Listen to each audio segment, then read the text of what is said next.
Topic है psychophysics. ये आपके फर्स्ट यूनिट का फर्स्ट टॉपिक था अटेंशन और सेकंड टॉपिक है साइकोफिजिक्स। तो आज हम साइकोफिजिक्स के बारे में पढ़ेंगे। साइकोफिजिक्स क्या होती है। मनोभौतिकी का अंग्रेजी रूपांतर साइकोफिजिक्स है, जो स्पर्शक दो पदों के मिलने से बना है, साइको प्लस फिजिक्स।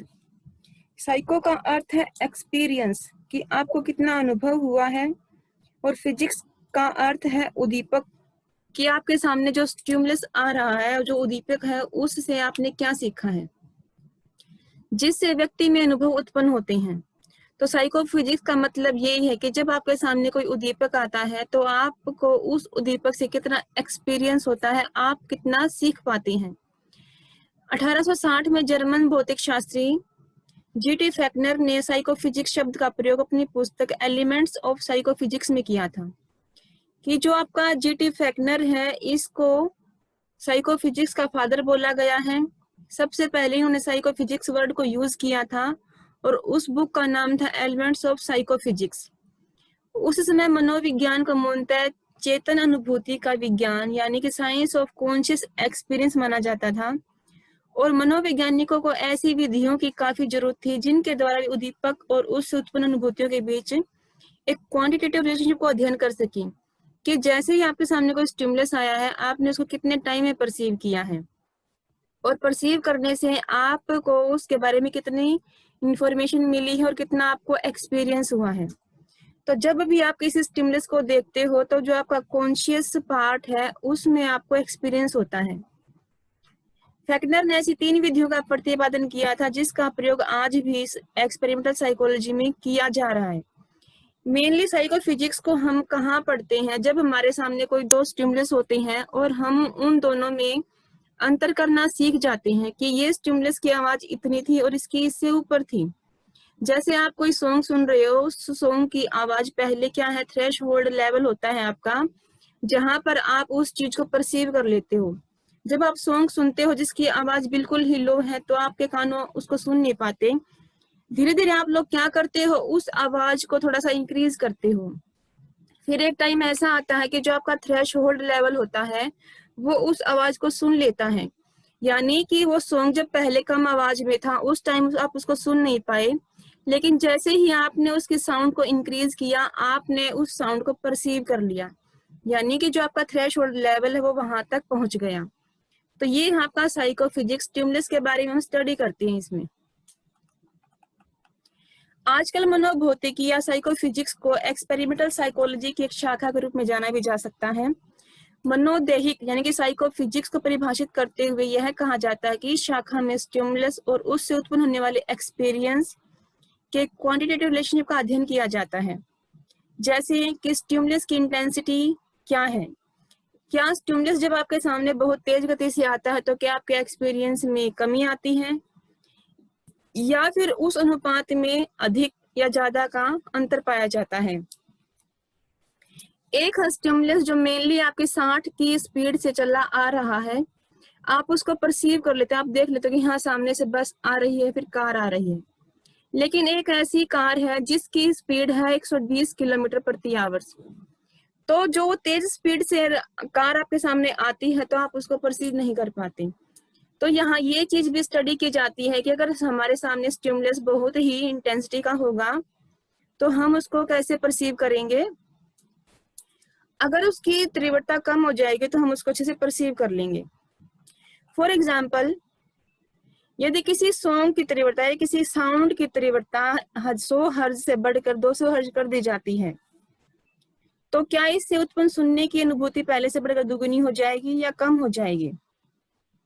देखो, हमारे जो कान है वो 20 हर्ज से 20,000 हर्ज की जो साउंड है उसको सुनने के लिए रिस्पॉन्सिबल है।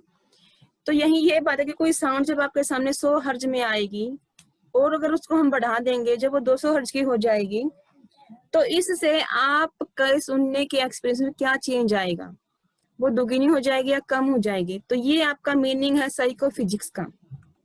अब इसमें कुछ प्रॉब्लम्स होती हैं, उस प्रॉब्लम्स को हम स्टडी करेंगे कि बेसिक प्रॉब्लम क्या है। कि साइकोफिजिक्स में हम स्टडी करते हैं, हमारे सामने कुछ प्रॉब्लम्स आती हैं तो ही हम उन प्रॉब्लम्स को सॉल्व करने की कोशिश करते हैं। तो इसमें कौन कौन सी मेन प्रॉब्लम्स होती हैं। फर्स्ट है इसमें problems related to detecting of minimal stimulus, कि अल्पमत उद्दीपकों की पहचान से संबंधित समस्याएं। प्रत्येक ज्ञानेंद्रिय यानी कि सेंस ऑर्गन्स को उत्तेजित करने के लिए एक न्यूनतम या अल्पतम तीव्रता के उद्दीपक की जरूरत होती है। यदि उद्दीपक इस न्यूनतम तीव्रता का होता है तब तो व्यक्ति उसकी पहचान कर लेता है। उद्दीपक के इस न्यूनतम लेवल को थ्रेशोल्ड स्टिमुलस कहा जाता है। कुछ उद्दीपक की तीव्रता इस सीमांत उद्दीपक के नीचे होती है, फिर कम होती हैं, या कुछ उद्दीपक की तीव्रता इस सीमांत उद्दीपक से ऊपर या ज्यादा होती हैं। तो अब ये देखिए कि सेंस ऑर्गन्स, आंखों से हम देखते हैं तो अगर हमारे सामने बहुत ही तेज रोशनी का कोई स्टिमुलस आता है तो हमारी आंखें बंद हो जाती हैं, हम उस चीज को परसीव नहीं कर पाते। तो वो क्या है, अगर तेज रोशनी में आएगा तो आपका जो थ्रेशोल्ड लेवल है उससे ऊपर वो आएगा, आप उसको भी परसीव नहीं कर पाएंगे। फिर ये है, अगर आपके सेंस ऑर्गन्स, आपके सामने कोई स्टिमुलस थोड़ा सा ब्लर है यानी कि वो अधिक स्पष्ट नहीं है, उसको हम कम रोशनी में और थोड़ी सी अंधेरे में हम दिखाते हैं तो भी हम उसको परसीव नहीं कर पाएंगे। हम उसको परसीव कब करेंगे, जब हमारी आंखों की रोशनी उसके लिए एक थ्रेशोल्ड बताती है कि हाँ, अधिक अंधेरे में और अधिक रोशनी में हम स्टिमुलस परसीव नहीं कर पाते, उसके लिए हम नॉर्मल एक एरिया चाहिए जहां हम उसको परसीव कर पाएंगे। ऐसे ही अगर आप नींबू पानी पीते हैं, नींबू पानी में अगर चीनी कम है तो आपको उसका टेस्ट अच्छा नहीं लगेगा। धीरे धीरे आप लोग क्या करोगे, उस पानी में थोड़ी सी चीनी और मिलाओगे, फिर आप उसको टेस्ट करोगे तो फिर जो है आपको उसमें मीठे का अनुभव होगा। तो इस टाइम क्या हुआ है कि जो आपका थ्रेशोल्ड लेवल है वह उस चीनी के लेवल को पहचान गया है कि हाँ, अब पानी मीठा हो गया है। उसके बाद अगर हम उसमें और चीनी मिलाते हैं, वो बहुत ज्यादा मीठा हो जाता है, तब हम क्या बोलते हैं कि जो हमारा थ्रेशोल्ड है, ये जो लेवल है उस थ्रेशोल्ड से बहुत ऊपर चला गया है। तो बहुत ऊपर की सीमा और बहुत नीचे की सीमा दोनों में ही हम उस उद्दीपक की पहचान नहीं कर पाते हैं। इसलिए ये बताया गया है कि जो भी आपके सामने और स्टिमुलस आएगा, चाहे वो आपका खाने का है या फिर वो देखने का है या फिर आप सुनते हो, तो उसका एक थ्रेशोल्ड लेवल होता है। हर इंसान का अलग अलग थ्रेशोल्ड लेवल है। ये नहीं है कि आपके परिवार में अगर 10 मेंबर हैं तो सबका थ्रेशोल्ड लेवल इक्वल होगा। आपके घर में कुछ ऐसे भी मिलेंगे जो नींबू पानी को बहुत ही कम मीठे में पीना पसंद करते हैं। कई ऐसे भी हैं जो सिर्फ नींबू पानी पीते उसमें चीनी मिक्स नहीं करना चाहते, और कई ऐसे भी हैं जो नींबू पानी में मीठा बहुत ज्यादा पीना पसंद करते हैं। तो ये है, ये व्यक्तिगत रूप से अलग अलग होता है, हर व्यक्ति का थ्रेशोल्ड लेवल अलग अलग होता है। अब जो थ्रेशोल्ड लेवल से नीचे जो आपका पानी का स्तर था, जिसमें चीनी कम थी, आपको पानी मीठा नहीं लगा, उसको बोलते हैं सब्लिमिनियम स्टिमुलस। और दूसरे प्रकार का उद्दीपक है जब हमारे पानी में चीनी ज्यादा आ जाती है, उसको बोलते हैं सुप्रामिलियम स्टिमुलस। क्लियर है यहाँ से? अब आगे देखते हैं, अल्पतम उद्दीपकों की पहचान से संबंधित अध्ययन करते समय कुछ खास समस्याएं उत्पन्न होती हैं। जैसे किसी उद्दीपक की पहचान करने के लिए न्यूनतम स्तर कितना हो, या उससे ऊपर के स्तर के उद्दीपक को आसानी से पहचान सके और नीचे के स्तर के उद्दीपक को आसानी से न होने की पहचान कर सके। इन समस्याओं की जटिलता इस कारण से और भी बढ़ जाती है कि रिस्पॉन्स उत्पन्न करने के लिए उद्दीपक का जो अल्पतम स्तर होता है वह परिस्थिति के अनुसार बदलता रहता है। अगर आपको कोई सॉन्ग अच्छा लगता है, आप उसको मीडियम साउंड में सुन सकते हो, लेकिन अगर आपके आसपास में भीड़ है, क्राउड है, शोर है, तो आपका जो थ्रेशोल्ड लेवल है उस टाइम उस सॉन्ग को नहीं सुन पाएगा। क्यों? क्योंकि जो शोर हो रहा है आपके आस पड़ोस में, उस शोर ने क्या किया है, उस साउंड को दबा दिया है, आपके थ्रेशोल्ड लेवल को बढ़ा दिया है। तो आप उस सॉन्ग की साउंड को थोड़ा सा तेज करोगे, उसके बाद आपके जो कान है उस थ्रेशोल्ड लेवल तक पहुंच जाएंगे। फॉर एग्जाम्पल, किसी ध्वनि रोधी कमरे में या साउंड प्रूफ रूम में साधारण तीव्र ध्वनि को आसानी से सुना जा सकता है कि एक ऐसा कमरा जिसमें कोई भी साउंड नहीं है, अगर वहां पर सुई भी गिर जाती है तो भी हम उस सुई के गिरने की आवाज को सुन सकते हैं। लेकिन अगर वही सुई एक ऐसे कमरे में गिराई जाए जहां पर शोरगुल है, जहां पर लोग ज्यादा हैं, तो हम उस साउंड को सुन नहीं पाएंगे। उसके लिए हमें अपना थ्रेशोल्ड लेवल बढ़ाना पड़ेगा। उसी तरह से अंधेरे कमरे में हल्की रोशनी को भी हम तुरंत देख लेते हैं, परंतु यदि कमरे में पहले से ही काफी रोशनी हो तो उस हल्की रोशनी को हम देख नहीं पाते हैं।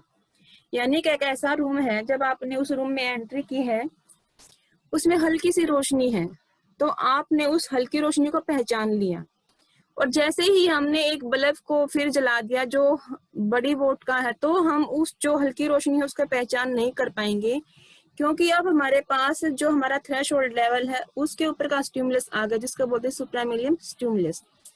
तो क्लियर है यहाँ से कि हमारा एक थ्रेशोल्ड लेवल होता है, जब तक वो थ्रेशोल्ड लेवल हमारा पूरा नहीं हो जाता हम किसी भी स्टिमुलस की पहचान नहीं कर सकते, चाहे वो साउंड से रिलेटेड है, चाहे वो टेस्ट से रिलेटेड है, चाहे वो स्टिमुलस के किसी विजुअल एरिया से रिलेटेड है। सेकंड प्रॉब्लम है इसमें अल्पतम उद्दीपक अंतर की पहचान से संबंधित समस्याएं, कि problems relating to detections of minimal stimulus difference, कि जब हमारे सामने कोई दो स्टिमुलस आते हैं तो हम उन दोनों में अंतर करना सीख लेते हैं और अंतर से हम उनको पहचान लेते हैं। मनोदैहिकी की दूसरी समस्या दो उद्दीपकों के बीच के उस न्यूनतम अंतर की पहचान से संबंधित है जिस पर व्यक्ति पूरे विश्वास के साथ अनुक्रिया करता है। इस तरह के अंतर को डिफरेंस या डिस्क्रिमिनेशन का अध्ययन करने के लिए मनोवैज्ञानिकों के सामने बहुत ही प्रश्न उठता है। मीन्स इसने बोला है कि हमारे पास दो स्टिमुलस हैं, एक गिलास में पानी ऐसा है कि उसमें चीनी कम है, और एक गिलास में पानी ऐसा है कि उसमें चीनी ज्यादा है। तो हमारे पास दो स्टिमुलस हैं, दोनों को ही हमने पीकर देखा और हमने ये बता दिया कि पहले वाले गिलास में चीनी कम है, दूसरे वाले गिलास में चीनी का लेवल एक बराबर है, यानी कि हमें उसकी मिठास का अनुभव हो रहा है। तो हमने दोनों स्टिमुलस में अंतर बता दिया कि ये स्टिमुलस इस तरह का और ये स्टिमुलस इस तरह का है। जैसे एक ही सेंसरी चैनल, जैसे आपका विजुअल चैनल है, उसके दो दीपक, जैसे एक 2 वाट के बल्ब हैं, यानी कि एक हम रूम में भी एक 0 वाट का बल्ब लगाते हैं जिसको लाल रोशनी होती है फिर हरी रोशनी होती है, एक हम लगाते हैं 100 वाट का बल्ब, और दोनों की रोशनी को ही हम पहचान लेते हैं। पहले हम 0 वाट का जो बल्ब होता है जो हल्की सी लाल रंग की रोशनी या फिर हरे रंग की रोशनी देता है, हम उसको ही पहचान लेते हैं, और दूसरा जब हम 100 वाट का बल्ब लगाते हैं तो हम उसकी रोशनी को ही पहचान लेते हैं। वह न्यूनतम अंतर जिसे पहचाना जा सके उसको बोलते हैं डिफरेंशियल लीमेन या डीएल, कि जब हमारे सामने दो स्टिमुलस हैं, हमने उन दोनों स्टिमुलस में डिफरेंस कर लिया कि पहले वाले स्टिमुलस का लेवल इतना है, दूसरे वाले का लेवल इतना है, तो हम जब अंतर को पहचान लेते हैं तो उस पॉइंट को बोलते हैं डीएल, डिफरेंशियल लीमेन।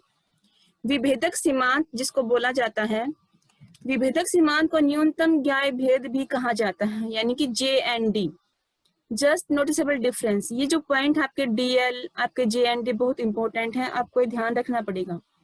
JND का दूसरा नाम क्या है? DL।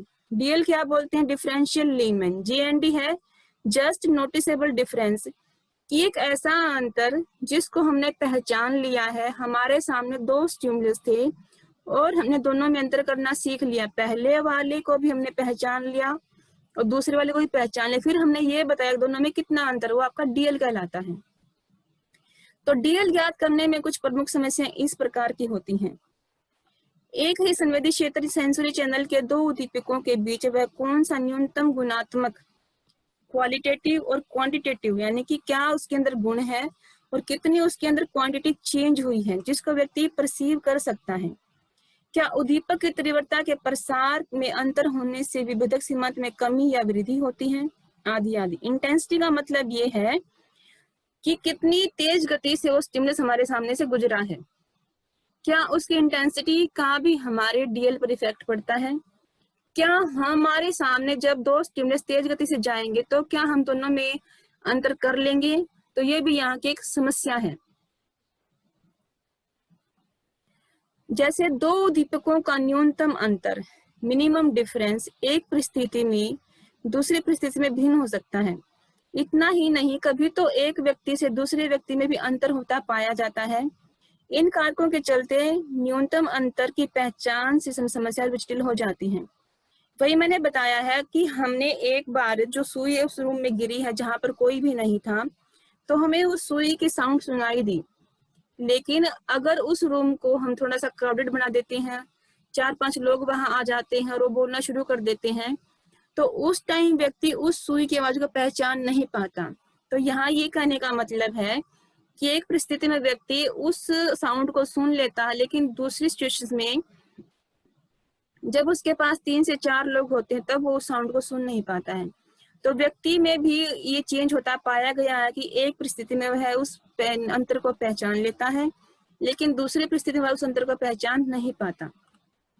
इसमें थर्ड समस्या है उद्दीपकों के बीच संबंधों के निर्णय से संबंधित समस्याएं, problems relating to the judgement of relation among stimulus, कि हमारे सामने दो स्टिमुलस हैं, उन दोनों का एक दूसरे से क्या रिलेशनशिप है।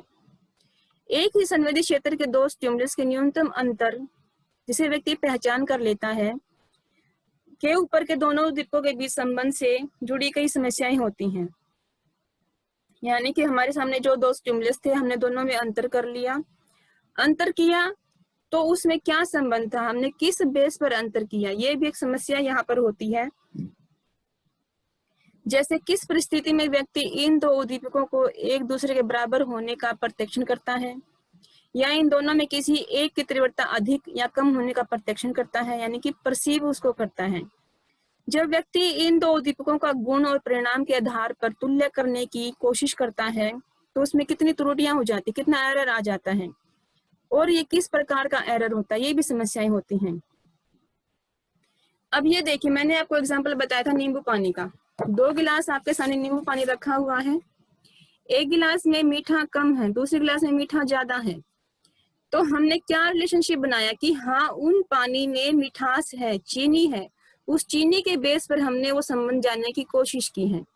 तो एक टाइम ऐसा भी आता है कि हमारा जो दोनों गिलास का जो पानी है, अगर जिसमें चीनी कम है, अगर हमने उसमें थोड़ी सी चीनी और मिला दी तो हम ये बोल सकते हैं कि दोनों गिलास में जो पानी है उसकी क्वालिटी और क्वांटिटी एक जैसी है, यानी कि दोनों गिलास में नींबू की मात्रा और चीनी की मात्रा बराबर बराबर है, दोनों में कोई भी अंतर नहीं है।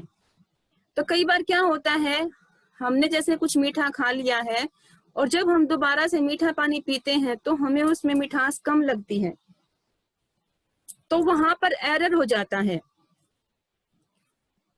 तो ये भी समस्या यहाँ पर होती है कि हम जब स्टिमुलस की पहचान कर लेते हैं, दोनों में क्या संबंध है इसकी पहचान भी हम कर लेते हैं, लेकिन कई बार उसमें एरर आ जाता है, हम त्रुटि कर देते हैं। कई बार ये है कि हम लगातार पानी पीते चले जाते हैं, तो बीच में क्या है, हमारे सामने जो मीठे खाने की समस्या है, हम उस मिठास का पहचान नहीं पाते हैं, तो ये भी एक एरर हो जाता है। तो यहाँ पर मेनली 3 समस्याएं हैं। ये इसके बेसिक कॉन्सेप्ट है कि साइकोफिजिक्स में हम किन समस्याओं की स्टडी करते हैं। Problems relating to detections of minimal stimulus, second है problem relating to detections of minimal stimulus differences, और थर्ड है problem relating to the judgement of relations among stimuli.